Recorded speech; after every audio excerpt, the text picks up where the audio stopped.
sishawishiki na pesa kufanya kazi na mwanamuziki, bali kwanza uwezo wake na nyimbo yake, kwa sababu hiyo wimbo ndio itakao nisaidia mimi, sio pesa yake. Pesa yake inaweza ikapotea siku hii moja kwenye kamari ya Mchina. Lakini ule mziki unaweza ukaishi milele na watoto zetu wakajivunia, wakaishi. Kwa hiyo siwezi kurekodi na mwanamuziki ili mradi akasikilize na demo wake. Tena usije na nyimbo yako umemtaja demo wako jina ukadhani 20 atakusaidia. Sababu huo ni wimbo wako wewe na demo wako. Au ni usu, wewe demo wako inaitwa Adija, mimi demo wangu sio inaitwa nani? Sawa. Kwa hiyo hata Violet ni nyimbo nzuri lakini haipo kwa kina Fatuma. Imebakia na kina Violet. Huo ni mfano.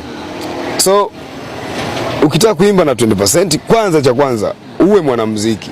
Hicho tu kinatosha. Mambo mengine baadaye. Mbona wimbo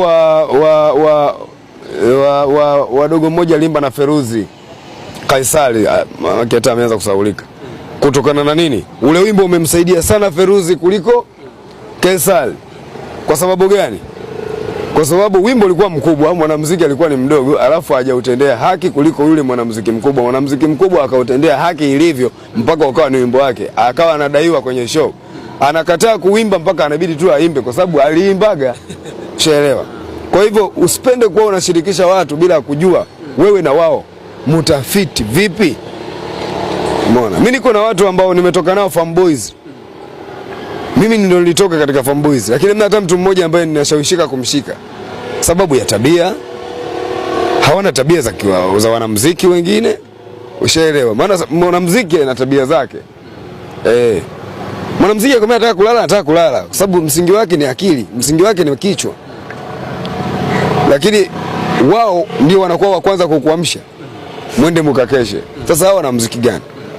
Kwa kipindi ambacho ulikuwa kimya, labda umegundua nini hasa kwenye muziki wa Bongo Flava kwa sasa katika wasanii ambao wanaandika nyimbo zao sasa hivi, hao ambao tunawaangalia sasa hivi ambao tunaita ndio masupasta sasa hivi, umeangaliaje katika tunzi zao vile ambavyo zinakuwa?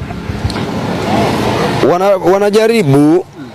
Kwa nini nasema wanajaribu? Kwa sababu hakuna hata mshabiki mmoja ambaye yuko nyuma ya mashairi yao, bali mashabiki wote sasa hivi wako nyuma ya maisha ya wanamuziki wao wanaowashabikia, kwamba fulani kafanya hivi, sio kwamba kaimba hivi, ameniokoa hivi kifikra. Hapana, bali umemwona alivyovaa, umeona six pack, umeona kikuku kile, umeona mwanamke kanenepa chini, umeona mwanaume kanenepa chini. Ndio vitu vilivyokuepo sasa hivi kwenye muziki. Sio mwanamuziki alimba nini basi. Wasanii wengi sasa hivi wanaamini sana katika kitu wanakiita kama kustua mashabiki, kuwapa attention. Lakini 20% bro, tunakuona unakuja tena kwenye kumtambulisha msanii wako, lakini pia unasema unaandaa mazingira ya wewe kurudi. Kwanza unaitazamaje hili swala la kuweka mashabiki attention kama hivyo unasema kiki? Hii kwako unaitazamaje? Sababu ni attention. Yaani kuweka watu kama wewe ndio attention yangu.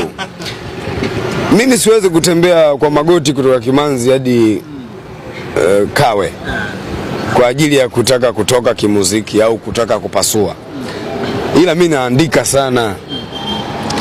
Hiyo tu inatosha. Yaani kuandika sana inamaliza kila kitu. Inamaliza hizo kiki, kushtua, sijui kufanyaje. Zote hizo zinaisha. Andika tu sana. Wewe andika sana. Hata wimbo wa mapenzi, hata wimbo wa nini, wimbo wa kijinga, wewe uandike sana. Utaona. Unaamini kwamba wasanii wale ambao wanatumia zile kiki ni kwamba hawawezi kuchora ile mistari ambayo 20% anaiwaza yeye? Ushawahi kusikia muziki nywele zako za katikati zikasimama? Hii ngoma za 20 lazima zisimame. Sasa kama unasikiliza mwanamuziki nyimbo yake alafu nywele hazisimami, ujue hapo usikilizi muziki. Watu walikuweka attention, ukakaa attention, umepokea. Kwa nini wanaimba kila siku kama kweli wanaimba vizuri? Mtu anaimba vizuri anapumzika. Alafu kile alichokifanya jana kinafanya kazi. Sionekanagi Bongo. Kwa nini? Nawekwa busy sana mikoani na kazi zangu nilizofanya miaka ya 2005 na 6 na 7 na 8 na 9 mpaka na 20.